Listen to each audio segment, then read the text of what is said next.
Gostaria de trazer aqui para vocês alguns aspectos do depoimento do ex-ministro Antônio Palocci que são relevantes para a defesa. Sr. Palocci, o senhor está sendo acusado de um crime pelo Ministério Público Federal nesse processo. Na condição de acusado, o senhor tem o direito de permanecer em silêncio. Se o senhor fizer uso desse direito pela nossa lei, isso não lhe traz nenhum prejuízo.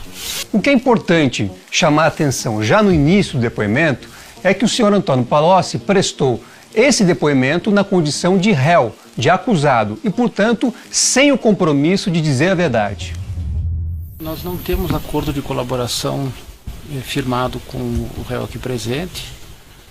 Ele nos procurou, nós estamos conversando, mas nós não temos nada prometido, nem assegurado, nem garantido, nem ele nos trouxe elementos de prova que estão sendo utilizados em qualquer momento. Neste momento do depoimento, eu perguntei ao Ministério Público se havia algum acordo de colaboração premiada feito com o ex-ministro Palocci. E o procurador ali presente esclareceu que ainda não havia esse acordo firmado, mas reconheceu a existência de tratativas. E mais, disse que Palocci não havia apresentado qualquer prova a respeito das suas afirmações. Eu nunca tive, até o final do ano de 2010, nenhum valor estabelecido com o Marcelo Odebrecht. Nunca tive. Porque tudo que eu pedi eles atendiam. Sim. É lógico que eu também não pedia coisas absurdas, eram coisas relativas ao relacionamento, não lícito, mas ao relacionamento de uma grande empresa com um governo. Eu não entendi muito quando eu vi essa parte dessa destinação específica.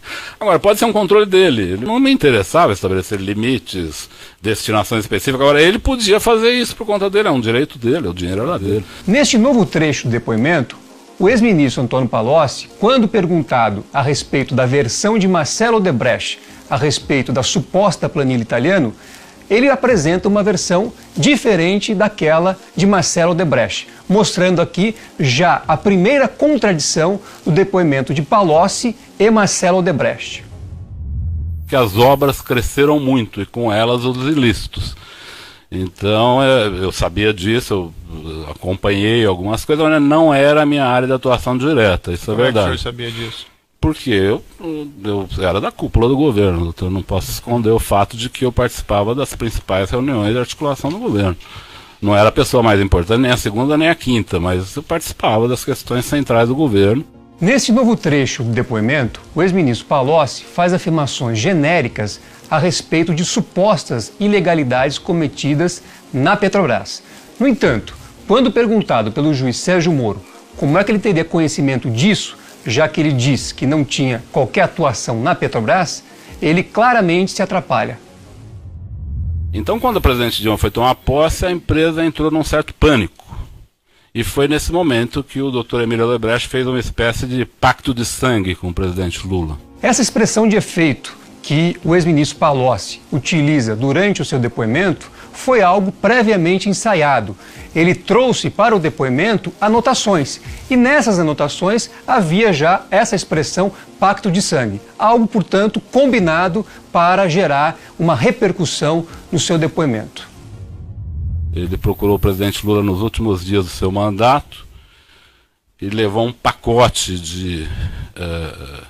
de propinas para o presidente Lula que envolvia esse terreno do Instituto, que já estava comprado, e o seu Emílio apresentou ao presidente Lula, o sítio para uso da família do presidente Lula, que ele já tinha feito, já estava fazendo a reforma em fase final, e ele disse ao presidente Lula que o sítio já estava pronto, e também disse ao presidente Lula que ele tinha à disposição dele para o próximo período, para ele fazer as atividades políticas dele, 300 milhões de reais. Nesse trecho do depoimento, o ex-ministro Palocci utiliza a palavra propina, que é uma palavra própria da Lava Jato, própria dos delatores da Lava Jato. Ou seja, é algo ensaiado mais uma vez. O trecho também mostra inúmeras contradições. Primeiro, Palocci faz referência a uma suposta reunião, mesmo reconhecendo que ele não participou.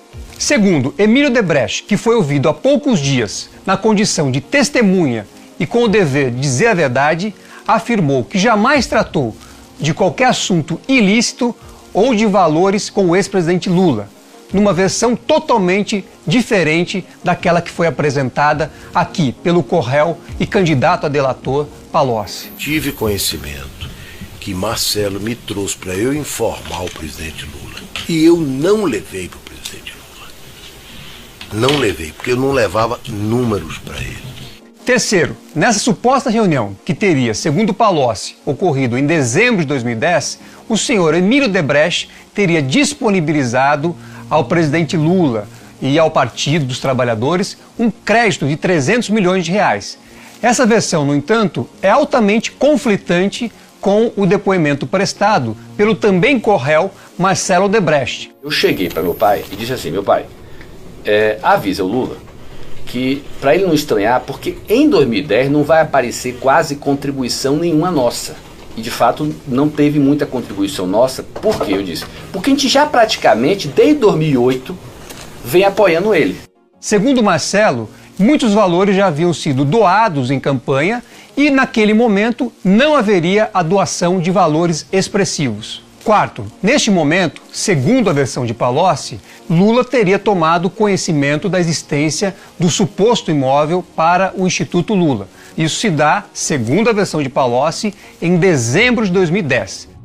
Ele procurou o presidente Lula nos últimos dias do seu mandato e levou um pacote de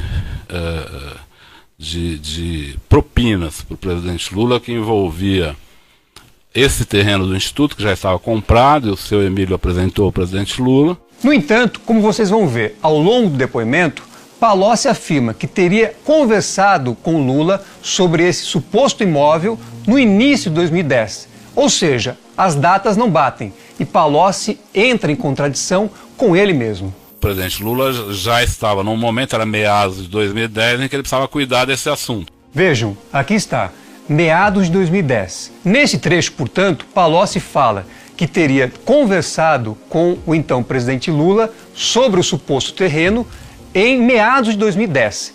Versão totalmente diferente daquela que ele apresentou no início do depoimento, quando fez referência a uma reunião em dezembro de 2010, quando o Lula teria tomado conhecimento a respeito desse terreno. Portanto, é muito clara a contradição no depoimento de Palocci. Nesse momento, eu vou ao Marcelo e digo: Marcelo, o que está acontecendo? Por que seu pai levou uma reserva desse tamanho? Nós nunca falamos em tamanho de reservas, de conta corrente, nunca falamos sobre isso. Ele falou: não, meu pai acha melhor nesse momento, pelo fato da Dilma estar entrando, estabelecer de forma clara a relação, não mais, vamos dizer, não mais no fio do bigode, como a gente fazia, não mais na fluidez da confiança, mas numa relação mais explícita e mais objetiva, porque ele tem muito medo do comportamento da presidente Dilma ser um comportamento evasivo em relação aos nossos pleitos, e isso pode colocar em risco os nossos projetos. Neste trecho do depoimento, Palocci dá a entender, segundo a sua versão, que este imóvel destinado ao Instituto Lula estaria relacionado a atos que o então presidente Lula iria praticar para frente, depois que Dilma ganha as eleições presidenciais. No entanto, a acusação do Ministério Público diz que esse terreno estaria vinculado especificamente a 8 contratos firmados entre consórcios com a participação da Odebrecht e a Petrobras a partir de 2006. É mais uma contradição. O senhor era conhecido por italiano? Se eu era conhecido como italiano, não. O senhor é o italiano a que se refere Marcelo Debrecht? O Marcelo nunca me chamou de italiano, mas eu acho que essa planilha, quando ele coloca italiano, diz respeito a mim, sim. Nesse trecho, Palocci adere à tese do Ministério Público sem qualquer fundamento, simplesmente para agradar a procuradora que fazia perguntas a ele. Senhor Antônio Palocci, boa tarde. O senhor poderia explicar o período em que o senhor participou do Conselho de Administração da Petrobras? Foi início de 2003 até fim de março de 2006. Certo. E o senhor pode esclarecer como é que funcionava esse órgão? Se era um órgão composto com quantas pessoas, se eram todos indicados pelo governo, se havia conselheiros independentes? Havia membros indicados pelo governo, normalmente ministros. Havia o presidente da Petrobras, primeiro o doutor Dutra no nosso governo, depois o doutor Gabriel, depois a doutora Graça. E havia, sim, membros representantes dos minoritários, que normalmente eram empresários. Então chegaram a passar por lá Fábio Barbosa, presidente do ABNAM, o Jorge Gerdau, presidente da empresa de mesmo nome, o Dr. Sondas, de uma rede de varejo do Rio de Janeiro, o Dr. Roger Agnelli, presidente da Vale do Ribeiro. Não tem necessidade de detalhamento. Eu pediria, excelência, se o ministro Palocci pudesse descrever, continuar a descrição. Não tem relevância esse detalhamento. Nesse trecho do depoimento, eu formulei perguntas a Antônio Palocci, objetivando saber a composição do Conselho de Administração da Petrobras e também como se deu a aprovação dos contratos que estão sendo discutidos nessa ação penal.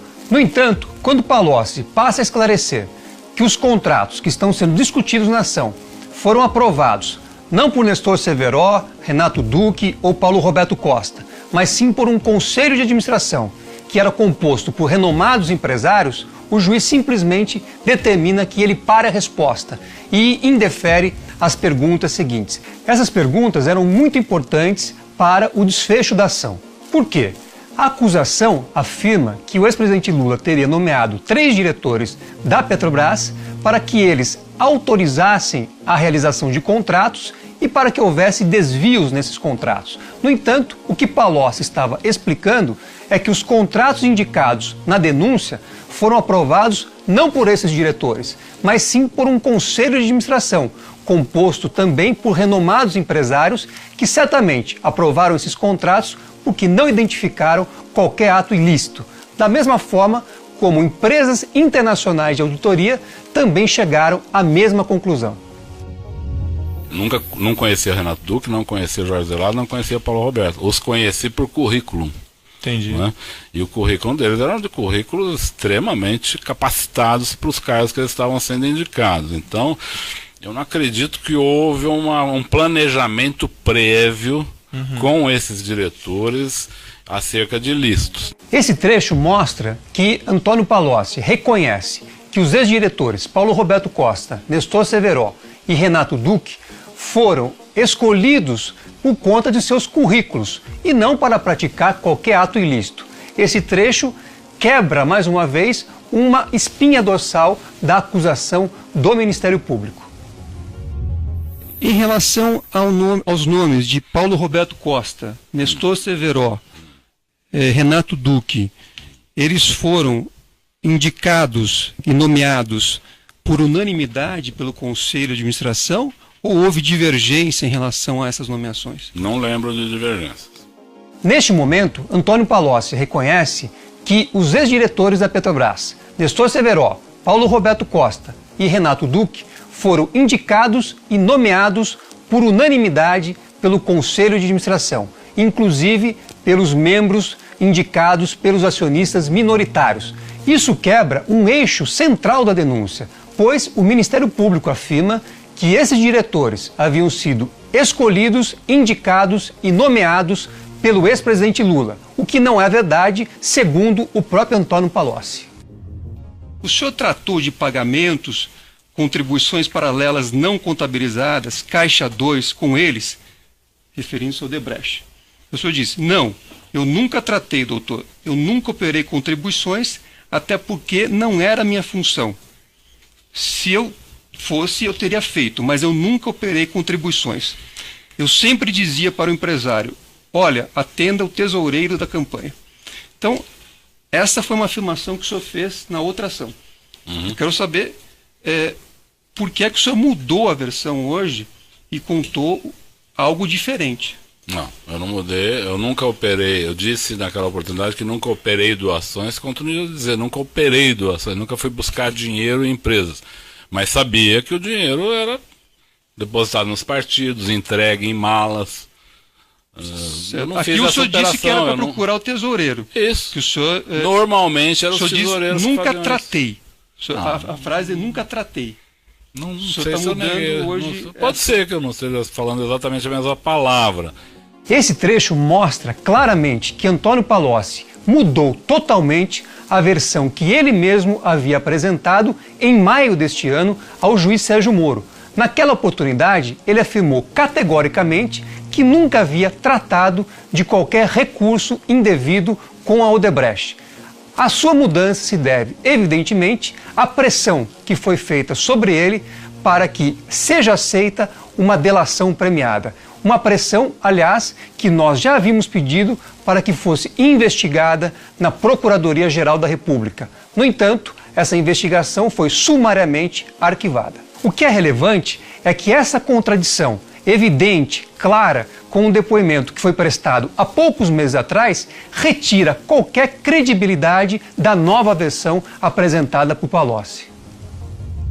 O senhor hoje muda a versão por conta da negociação da sua delação premiada?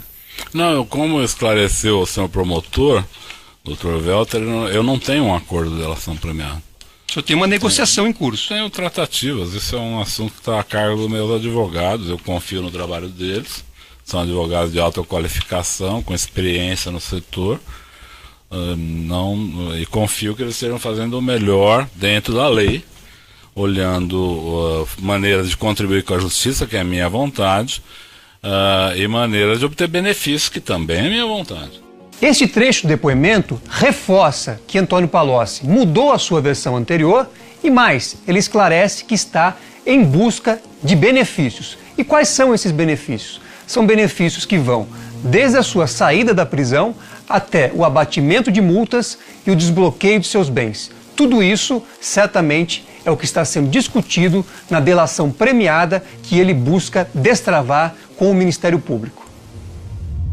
Essa conversa que o senhor afirma ter ocorrido entre o ex-presidente Lula e o senhor Emílio Odebrecht, o senhor não estava presente? Não. Certo. Eu esclareci que quem me contou essa conversa foi o presidente Lula na manhã seguinte. Correto. E o Marcelo Odebrecht, quando eu falei com ele, confirmou que ele tinha pedido para o pai dele falar. Ele só teve divergência de valor. Ele falou, não é 300 milhões, meu pai se enganou.